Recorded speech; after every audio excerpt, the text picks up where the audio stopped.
જય માતાજી, જય શ્રી કૃષ્ण। કેમ છો તમે બધા? હું પણ ઓલરાइट છું, તમે પણ ઓलराइट રહેશો। मैं आनंदी मासी के घर पे जाने वाली हूँ। आशीतोष महाराज जाने वाला है उसके घर पे, तो मासी ने मुझे बुलाया है, तो मैं अभी वहाँ जाती हूँ। हमारा में आशीतोष महाराज आनंदी मासी के घर आया है, तो हम दर्शन करवा आशीर्वाद लेवा માટે જાય છે।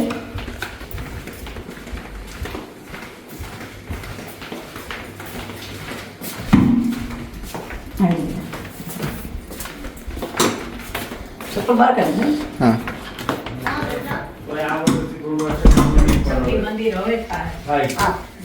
मैं भूली गई का શું હરિઓમ હરિઓમ, હરિઓમ હરિઓમ બધા હરિઓમ મારે ક્યાં પગે લાગુ પાપમાં પાડશો ના માગે પૈ જલા હરિઓમ હરિઓમ અમે માગે માની છે હા ને બરાબર હરિઓમ કેમ છો? બસ શાંતિ. કે રહે તો બેટા હા પૂછી લે નહીં ચાલશે બસ તું બેસી તમે બેસો ને? ના મન દો મની આપી આ બેસું છે મને કે હાથ બેનું ફાવે એમ બેસો તમે સમજી હે રામ ક્યારે આવ્યો રેસ્ટોરન્ટ હમણાં હજી ગયા અઠવાડિયે આ શનિવાર છે આ ગયા શનિવાર તો હજી કથા પૂરી થઈ ગઈ છે શક્તિ મંદિરમાં બરાબર તો પછી આજે એક ભાઈનો મનોરથ છે એમના ઘરે એક દિવસનો શિવ સત્સંગ છે તો એ કે મારા તમે અમે 7 દિવસની આખી કથા કરાવી શકીએ એટલી અમારી નથી એમ શક્તિ તો તમે શું એક દિવસનો શિવ સત્સંગ કરવા અમારા ઘરે આવી શકો? મેં કીધું હા આવી શકું ને હા એ ભાઈ અને કથા કીધું મેં કથામાં જાહેર કર્યું હતું કે તમ તારે જરૂર નથી તમે પણ તો કારણ કે નાના માણસોની ઈચ્છાઓ હોય સપોર્ટ ન હોય પણ સગવડ ન હોય પછી બીજું છે કે વિષય તમને એમ લઈને ચાલુ બીજા અર્થમાં આપણે આ પુરુષોત્તમ મહિનો છે ને આપણો આ સત્સંગ શરૂ થાય છે તો હું ઠાકોરજીને સ્મરણ પહેલા કરું અને પછી આપણે સંવાદમાં ઉતરીએ। હરિ ઓમ શ્રી સાંબ શિવાય નમઃ શ્રી ગણેશાય નમઃ શ્રી મહા સરસ્વત્યે નમઃ શ્રી કૃષ્ણ કનૈયા લાલ કી જય હો। કર્પૂર ગૌરમ करुणावतारं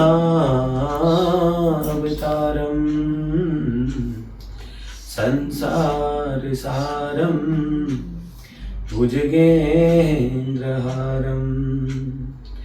सदा वसन्तं हृदयारविन्दे भवं भवानी सहितं नमामि भवं भवानी सहितं नमामि भवं भवानी सहितं नमामि। श्री जगत माता पार्वती जगत पिता महादेव जी ना चरणों में नमन करूं नमस्कार करूं અને એમના આશીર્વાદ લઈ અત્રે આપ ઉપસ્થિત સર્વે धर्म प्रेमी जीवात्माओं चरणों में नमन करूं नमस्कार करूं शिव पुराण चरणों में नमन करूं सदगुरु चरणों में नमन करूं मारा बापूजी माता पिता चरणों में नमन करूं। पवित्र पुरुषोत्तम मास चाले छे आजे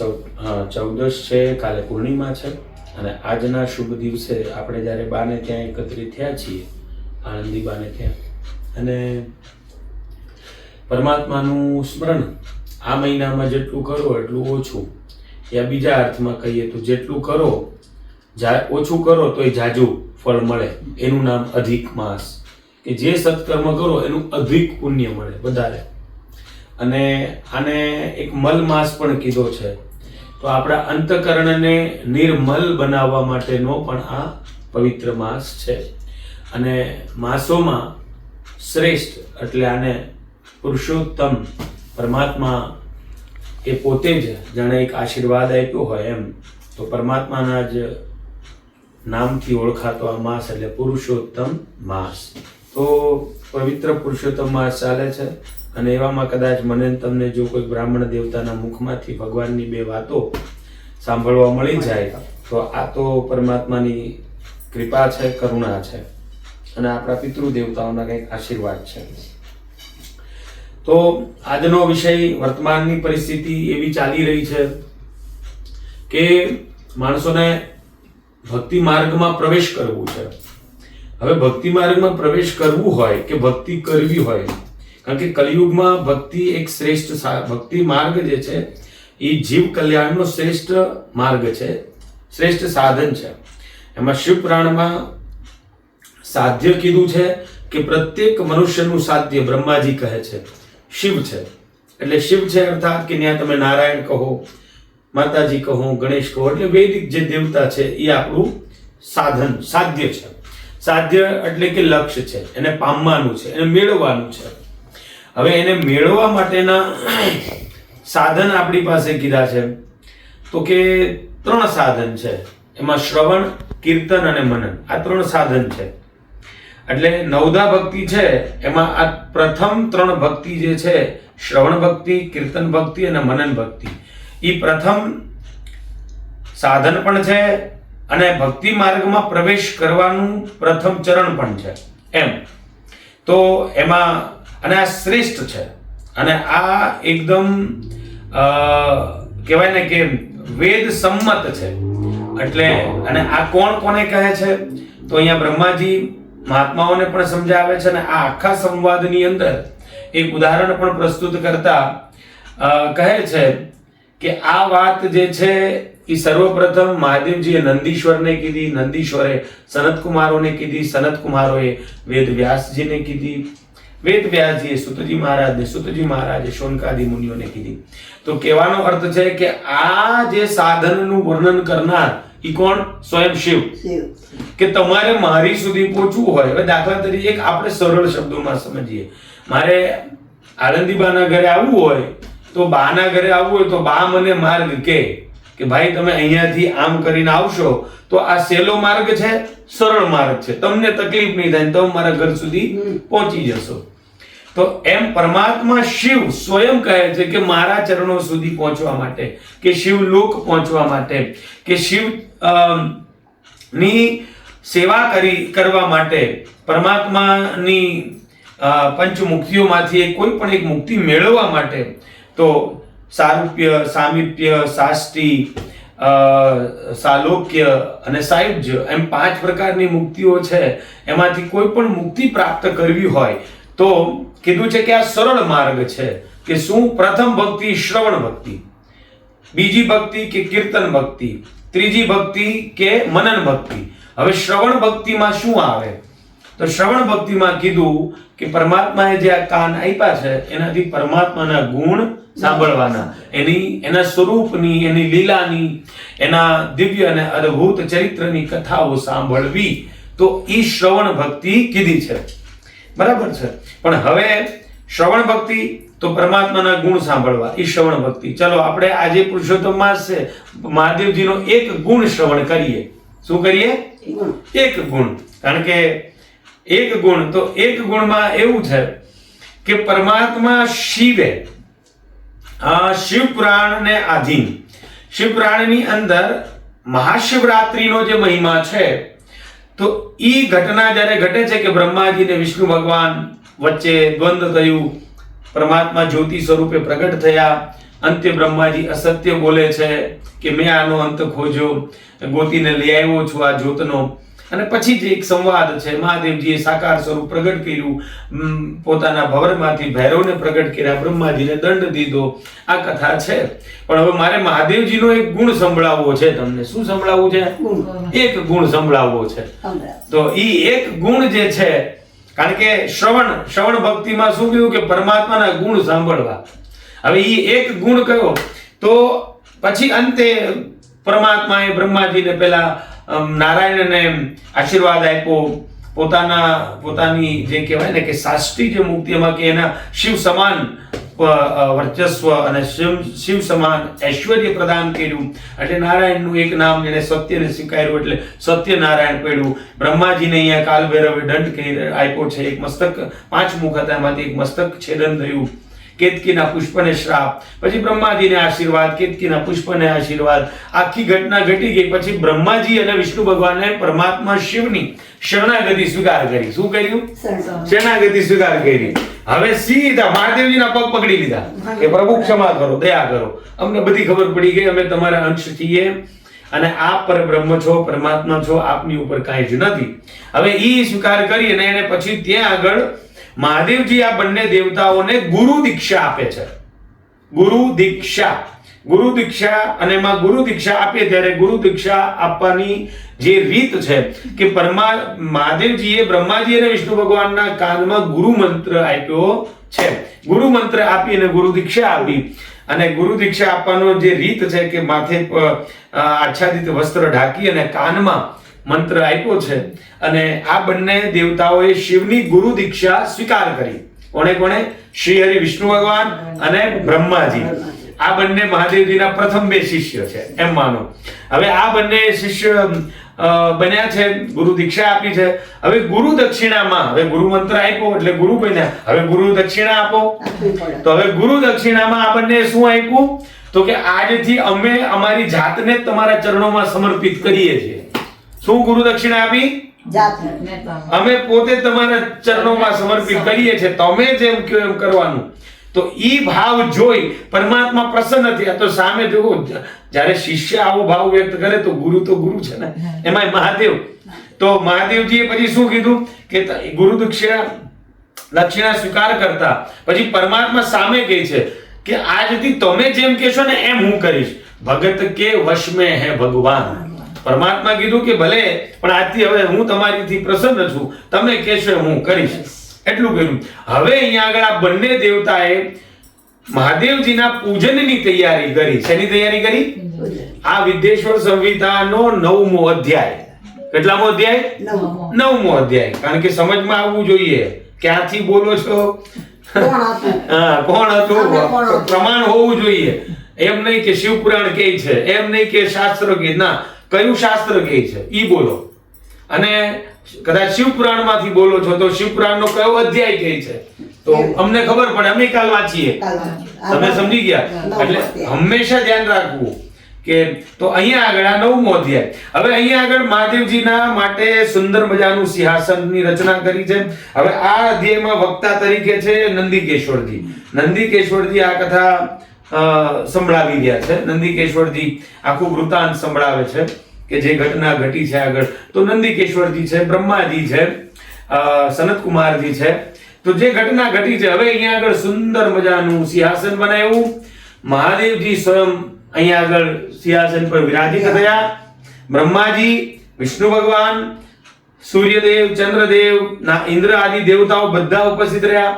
અને બધા જ દેવતાઓએ મહાદેવજીને માટે પૂજન કર્યું, શિવનું પૂજન કર્યું. અને એ પૂજનમાં શ્રેષ્ઠમાં શ્રેષ્ઠ, ઉત્કૃષ્ટમાં ઉત્કૃષ્ટ સામગ્રી સાથે પરમાત્મા શિવનું પૂજન કર્યું. એટલે ઉત્કૃષ્ટ એટલે કોને કહેવાય કે જે ક્યારેય નષ્ટ ન થાય.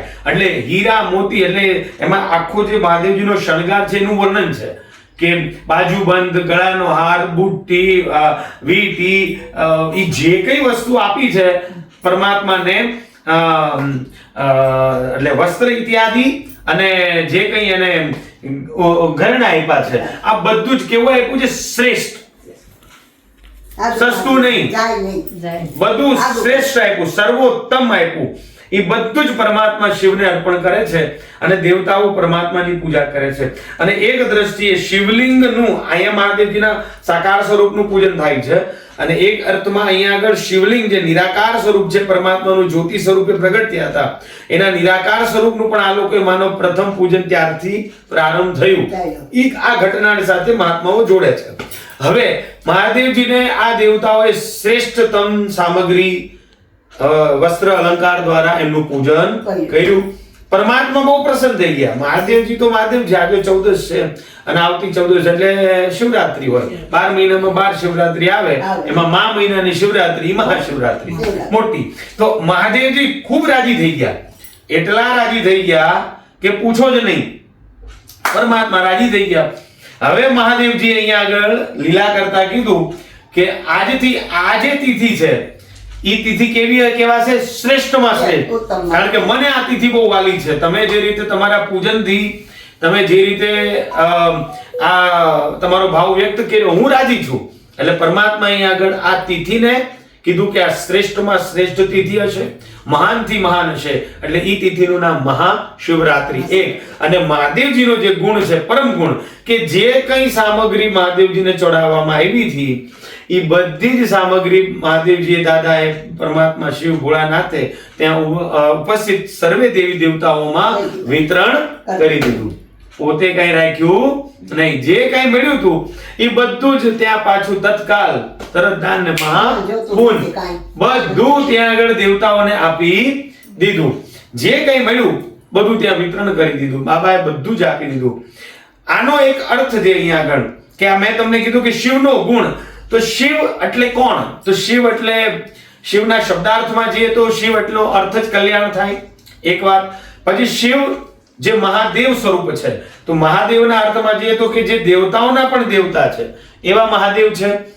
તો સમાજમાં જેનું આટલું મોટું નામ હોય, તો આટલી મોટી ઉપાધિ, આટલી મોટું પદ પ્રતિષ્ઠા જેને પ્રાપ્ત છે એવા મહાદેવજી, તો એનો ગુણ કેવો છે કે જે મળ્યું હતું એને તત્કાલ સમાજને પાછું આપી દીધું. એને પોતા પાસે ભેગું કર્યું નથી. નહીતર તો આટલી બધી, હવે આપણને કદાચ અમને ખબર છે ને કે વ્યાસપીઠ પર બેઠા હોય ને કથામાં કદાચ કોઈ એક સોનાની વીંટી આવી જાય તો એમ થાય ઓહો હવે આ તો કોઈને અપાય ન અપાય, આ તો મળી ગયું, અમને મળી ગયું, આ તો મારું છે, આ તો મારું છે, આ તો મને આવી ગયું. એમ કરતા કરતા મહાદેવની કૃપાથી કઈ કથાઓ થાય, કથાઓમાંથી કથાઓ થાય, પણ વસ્તુ આવતી જાય, મારી પાસે ભેગું થતું જાય અને હું પછી આ મહાદેવનો ગુણ તમને સંભળાવું. તો આનો અર્થ શું થયો કહેવાય કે હું તમને સંભળાવું છું પણ મેં મારામાં ઉતાર્યો સંભળાય છે, મેં મારામાં ઉતાર્યો નથી. તો મને મળ્યું છે તો મારે શું કરવું જોઈએ? પહેલી વાત, હું તમને આ ગુણ છે, લોકો આ ગુણ સંભળાવે કારણ કે આ મહાદેવનો ગુણ છે. હવે હું તમને સંભળાવું તો તમને સાંભળીને તમારી અંદર વૈરાગ્ય જાગે. પાર્વતીબેન એમ થઈ જાય કે આનંદીબેન ને કે હવે આજે મહારાજજીને મારે કંઈક આપી દેવું છે, પણ આ મહારાજને જે કંઈ મળે છે એમાંથી મહારાજ કંઈ કરે છે કે નહીં? સમજાય છે? આ વિષય આ રીતના સમજવા જેવો છે. આ વિષયના અર્થે આપણે તો એમ કહેવાય કે નાણાં મળશે પણ ટાણા નહીં મળે એમ કહીને ભેગું થાય, પણ તમને ક્યારે ટાણું આવે છે કે નહીં કોકને દેવાનું? સમજાય છે કે નહીં? તો મારો આ મહાદેવજીનો ગુણ છે. એટલે મારા દાદા અમને આ રીતે સમજાવતા હતા, તો કહેતા હતા કે આ ગુણ મહાદેવજીનો છે. તમે મહાદેવજીની કથા સંભળાવો છો તો ગામમાં આવે ના આવે આ ગુણ, પણ તમારામાં પહેલા આવવો જોઈએ, તમારામાં પહેલા આવવો જોઈએ. તો અમારા દાદા એમ કહેતા કે આમ તો એમ કીધું છે, શાસ્ત્રો એમ કહે કે તમારે 10% ધર્મને માર્ગે આપવું જોઈએ, પણ એ કહે કે તમે જો ધર્મ ક્ષેત્રમાં છો, વ્યાસપીઠની સેવામાં છો, તો બ્રાહ્મણ હોય તો એમ વિચારવું જોઈએ કે ખાલી પેટ ભરાય એટલું રાખવું, બાકી જેટલું હોય એટલું વહેંચવું. દાન લેવાનો જેમ અધિકાર છે, અધિકાર છે, દાન લેવું અને દાન દેવું, શાસ્ત્રનું અધ્યયન કરવું, અધ્યાપન કરાવવું એટલે કે સંભળાવવું તમને. હું પોતે શાસ્ત્ર વાંચું, પછી હું અમલ કરું, પછી તમને ઉપદેશ કરું. આ મારું ધર્મ છે. દાન લેવું અને દાન દેવું એ મારો ધર્મ છે. આ મારો ધર્મ છે. યજ્ઞ કરવો કરાવવો આ મારો ધર્મ છે બ્રાહ્મણનો. પણ મહાદેવજીનો જે આ ગુણ છે, આ ગુણ આ સંસારમાં પ્રત્યેક માનવ ઉપર લાગે છે. તો અમે હંમેશા પ્રયાસ કરીએ કે હું શું કરી શકું. તો પરમાત્માની કૃપાથી જે કંઈ અત્યાર સુધી જીવનમાં મળતું ગયું એમાંથી જ કરતા કરતા આ ઇંગ્લેન્ડ દેશમાં શિવાલય નિર્માણનું કામ કર્યું. એમ નહીં તમે હું માનીને બેઠા કે બહુ સમય છે, નથી. અને જે પરમાત્માએ કીધું ને થાય ઈ કરતા જાઓ. હા, એટલે અમે પણ અહીંયા આગળ મારો કહેવાનો અર્થ છે કે આવા પ્રસંગો ગવાતા હોય પણ હંમેશા ધ્યાન રાખવું કે તમારામાં કેટલા ઉતાર્યા, મેં મારામાં કેટલા ઉતાર્યા. મારું વ્યાસપીઠના માધ્યમથી સમાજને લોકો સુધી મેસેજ સંદેશ પહોંચાડવાનું કામ એટલું જ છે કે જે ધર્મશાસ્ત્ર કહે છે, પરમાત્માના ગુણ છે, ઈ આપણે કઈ રીતે આપણી અંદર ઉતારી શકાય. તો આજે પ્રથમ ભક્તિ શ્રવણ ભક્તિ, તો આજે પરમાત્માનો આ ગુણ તમે સાંભળો. હવે તમારે શું કરવાનું છે કે હવે આ ગુણનું કીર્તન ગાવાનું છે કે ભાઈ મહાદેવજીનો આવો ગુણ છે તો હવે ગાવાનું એટલે તમે બીજાને સંભળાવો. કીર્તન ભક્તિ શું છે કે બીજાને સંભળાવો, બસ બધા સમજે. બધાને કયો, કાં તમે પોતા સાથે વાત કરો. અને એમ કરતા જ્યારે આ કીર્તન ભક્તિ કરશો અને પછી ત્રીજું ચરણ છે મનન ભક્તિનું, ત્યાં પહોંચાશે. મનન એટલે શિવ નામનું જપ કરવું, તો પરમાત્માના ગુણને પોતાની અંદર ઉતારવાનો પ્રયાસ કરવો અને એના ગુણને પોતાની અંદર ઉતારી અને છેલ્લે પરમાત્માનું નામ ઉમા કહું મેં અનુભવ અપના, સત હરિ નામ જગત સબ સપના, એમ જાણી પરમાત્માના નામનું આપણે મનન કરીએ. તો પવિત્ર પુરુષોત્તમ માસમાં આપણે આ થોડો કેવો નાનો એવો પણ એક સત્સંગ મળ્યો. સત્સંગ મળ્યો અને મહાદેવજીનો એક ગુણ સાંભળવા મળ્યો. આવા કઈ એક ગુણ છે પરમાત્માના. અને આજના સત્સંગને અહીંયા જ પૂરો કરીએ. બોલો કૃષ્ણ કનૈયા લાલ કી. જય માતાજી, જય શ્રી કૃષ્ણ, બાય.